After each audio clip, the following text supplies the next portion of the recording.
دنیا آزمائش اور فتنوں کا گھر ہے۔ الحمدللہ والصلاۃ والسلام علی رسول اللہ۔ سوال کیا گیا ہے دنیا کیا ہے، رہنمائی فرما دیں۔ الجواب بعون الوہاب۔ دنیا دار العمل اور آخرت دار جزا ہے، تو مومنوں کو بدلہ جنت اور کافروں کو جہنم کی صورت میں ملے گا۔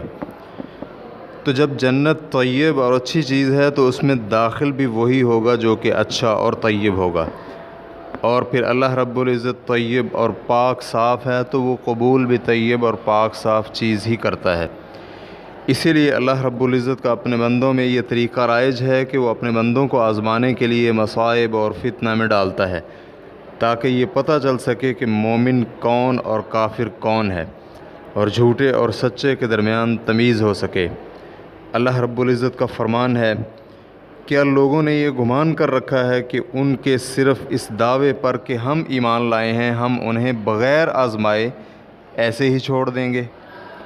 ان سے پہلوں کو بھی ہم نے خوب آزمایا تھا، یقیناً اللہ رب العزت انہیں بھی جان لے گا جو سچ کہتے ہیں، اور انہیں بھی معلوم کر لے گا جو کہ جھوٹے ہیں۔ سورۃ العنکبوت آیت نمبر 1 اور 2۔ تو کامیابی اور نجات اس وقت تک مکمل نہیں ہوگی جب تک کہ امتحان نہ ہو جائے اور طیب خبیث سے علیحدہ نہ ہو جائے، اور مومن اور کافر کا پتہ نہ چل جائے۔ جیسا کہ اللہ رب العزت کا فرمان ہے، جس حال پر تم ہو اسی پر اللہ رب العزت ایمان والوں کو نہ چھوڑ دے گا جب تک کہ پاک اور ناپاک کو الگ نہ کر دے، اور نہ ہی اللہ تعالیٰ ایسے ہے کہ تمہیں غیب سے آگاہ کر دے گا۔ سورہ آل عمران آیت نمبر 179۔ وہ آزمائش جسے اللہ رب العزت اپنے بندوں کو مبتلا کرتا ہے تاکہ مومن اور کافر کے درمیان تمیز ہو سکے، اس کا ذکر اس فرمان میں کیا ہے۔ اور ہم کسی نہ کسی طرح تمہاری آزمائش ضرور کریں گے، دشمن کے ڈر سے، بھوک پیاس سے، مال و جان اور پھلوں کی کمی سے، اور ان پر صبر کرنے والوں کو خوشخبری دے دیجئے جنہیں کوئی مصیبت آتی ہے تو کہہ دیا کرتے ہیں کہ ہم تو خود اللہ رب العزت کی ملکیت ہیں اور اسی کی طرف لوٹنے والے ہیں، ان پر ان کے رب کی رحمتیں اور نوازشیں ہیں، اور یہی لوگ ہدایت یافتہ ہیں۔ سورۃ البقرہ آیت نمبر 155، 156 اور 157۔ تو اللہ رب العزت بندوں کو آزمائش میں مبتلا کرتا ہے اور صبر کرنے والوں سے محبت کرتا ہے، اور انہیں جنت کی خوشخبری دیتا ہے۔ اور ایسے ہی اللہ رب العزت اپنے بندوں کو جہاد کے ساتھ بھی آزماتا ہے۔ فرمان باری تعالیٰ ہے، کیا تم یہ سمجھ بیٹھے ہو کہ تم جنت میں چلے جاؤ گے، حالانکہ ابھی تک اللہ رب العزت نے یہ ظاہر نہیں کیا کہ تم میں سے جہاد کرنے والے کون ہیں اور صبر کرنے والے کون ہیں۔ سورہ آل عمران آیت نمبر 142۔ اور اسی طرح مال اور اولاد بھی فتنہ ہیں، جس میں اللہ رب العزت اپنے بندے کو مبتلا کرتا ہے تاکہ یہ معلوم کر لے کہ کون شکر کرتا ہے اور کون ناشکری کرتا ہے۔ چنانچہ فرمان باری تعالیٰ ہے، اور تم اس بات کو جان لو کہ تمہارے مال اور تمہاری اولادیں ایک امتحان کی چیز ہیں، اور اس بات کو بھی جان لو کہ اللہ رب العزت کے ہاں بہت بڑا اجر ہے۔ سورۃ الانفال آیت نمبر 28۔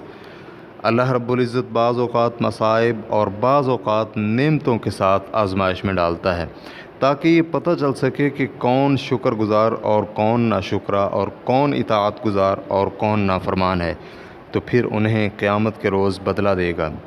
فرمان باری تعالیٰ ہے، ہم آزمائش کے لیے ہر ایک کو برائی اور بھلائی میں مبتلا کرتے ہیں، اور تم سب ہماری طرف لوٹائے جاؤ گے۔ سورۃ الانبیاء آیت نمبر 35۔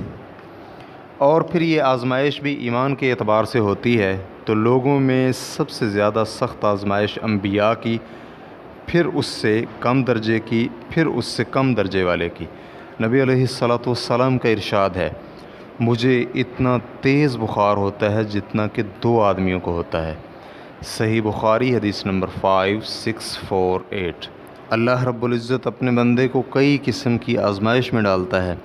بعض اوقات تو انہیں مصائب و آلام اور فتنے میں ڈال کر امتحان لیتا ہے تاکہ مومن اور کافر اور اطاعت گزار اور نافرمان اور شکر گزار اور ناشکرے کا پتہ چل سکے۔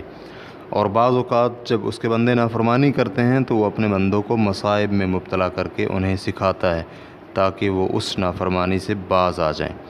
اللہ رب العزت کا فرمان ہے، تمہیں جو کچھ بھی مصیبتیں آتی ہیں وہ تمہارے اپنے ہاتھوں کے کرتوت کا بدلہ ہے، اور بہت ساری باتوں سے تو اللہ رب العزت ویسے ہی درگزر فرما دیتا ہے۔ سورۃ الشورى آیت نمبر 30۔ اللہ سبحانہ و تعالیٰ کا فرمان ہے، اور ہم نے انہیں عذاب میں بھی پکڑا، تاہم یہ لوگ نہ اپنے رب کے سامنے جھکے اور نہ ہی انہوں نے عاجزی اختیار کی۔ سورۃ المؤمن آیت نمبر 76۔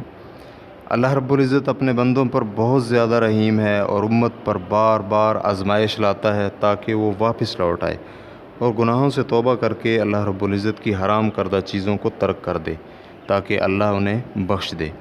ارشاد باری تعالیٰ ہے، اور کیا ان کو یہ دکھائی نہیں دیتا کہ یہ لوگ ہر سال 1 یا 2 بار کسی نہ کسی آفت میں پھنسے رہتے ہیں، پھر بھی نہ توبہ کرتے اور نہ ہی نصیحت قبول کرتے ہیں۔ سورۃ التوبہ آیت نمبر 126۔ اور اللہ رب العزت کی رحمت ہے کہ وہ گناہوں کی سزا دنیا میں ہی دے دیتا ہے، کہ ہو سکتا ہے کہ لوگ تزکیہ نفس کر لیں اور موت سے پہلے پہلے اللہ کی طرف رجوع کر لیں، اور یقیناً ہم انہیں قریب کے اور چھوٹے عذاب کے علاوہ چکھائیں گے تاکہ وہ لوٹ آئیں۔ سورۃ السجدہ آیت نمبر 21۔ اور بعض اوقات اللہ رب العزت اپنے بندوں کو مصائب میں اس لیے مبتلا کرتا ہے کہ ان کے درجات بلند کر دے اور ان کی برائیاں ختم کر دے، جیسا کہ نبی علیہ الصلاۃ والسلام کا فرمان ہے، کسی بھی مسلمان کو کوئی تکلیف، بیماری، غم، پریشانی اور افسوس، حتیٰ کہ اگر کوئی کانٹا بھی چبھتا ہے تو اس کی بنا پر بھی اللہ رب العزت اس کے گناہ معاف فرما دیتا ہے۔ صحیح بخاری حدیث نمبر 5641، اور اسی طرح یہ حدیث صحیح مسلم کے اندر بھی موجود ہے۔ واللہ تعالی اعلم۔ اسلام کیو اے ریکارڈنگز، مؤسسۃ الشیخ صالح المنجد، المملکۃ العربیۃ السعودیہ، فتویٰ نمبر 13205۔ والسلام علیکم ورحمۃ اللہ وبرکاتہ۔